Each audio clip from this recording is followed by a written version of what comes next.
we can start where why you decided to write the book about your experience, and then we can go back and you can share with us the experience itself.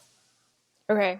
Um, why did I just start to uh I never really thought I was going to write a book about this particular subject, or if I did, it was going to be more politically driven, if you will. Um, and I did a lot of lobbying immediately after my attack, or somewhat after my attack, to just change some laws for women to be able to choose how they want to defend themselves.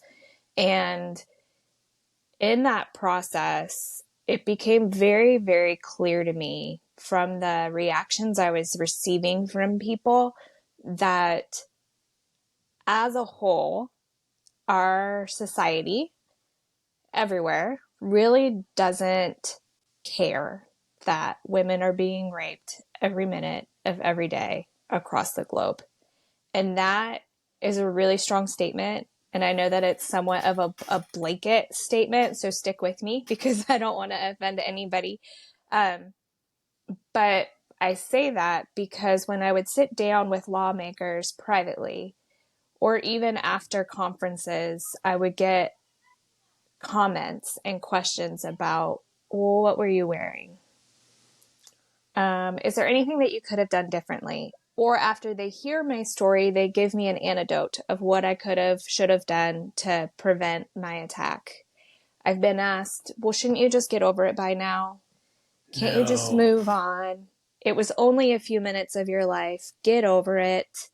Um, and I've been told a lot more vulgar things that I'll spare your listeners from. And I don't know. You can be so, as vulgar as you want here. I kind of and like joking aside, part of me thinks that maybe we need to hear these things because these are things that you have to deal with after already yeah. dealing with what the probably the most traumatic thing that ever happened. So if you wanted to share the nonsense that people are throwing at you for sharing your experience, like I want you to feel like you can here. Well, thank you.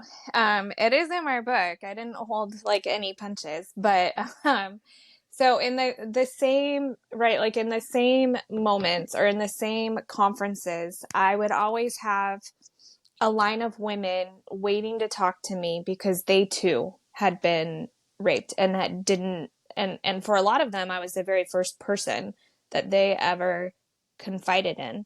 And then Wow. on the other side, I would have reactions like stop embedding fear in women. Your case is just so rare. At least you were useful for one night. Are you like they wish that they would have, or like even online, like the keyboard warriors of like receiving Right. messages of well, don't act like you were a virgin before it happened, it's not that big of a deal, are you sure you didn't want it? There's so many, like, it Oh my is God. mind boggling to me. And so as there's this like this tension right on both sides of so many women coming and telling to me I've never confided in anybody, and then getting these reactions, I see why these women are not confiding in anybody, women and men really, because men do get raped as well, and that's like talked about 0% really, or Right. just very, very little. And Yeah, I, I, so I, I appreciate you saying that. Like, I was reading some things before this interview, and that was one of the things that I googled, and that's the one thing that nobody will talk about. That it is right. possible for a man to be raped. Like, there's even like some Mm-hmm. podcasts I've listened to where they make jokes where it's like it's not possible to rape a 14-year-old boy. A woman can just let him fuck her, and I remember hearing that and just like it was just so sad. And I don't know, maybe 10 years ago I probably would have laughed at that joke and been like, yeah, they're right, Right. and so like I think we all understand how terrible the internet is, so I can't say I'm so surprised to hear the keyboard warriors tossing out this awful toxic nonsense.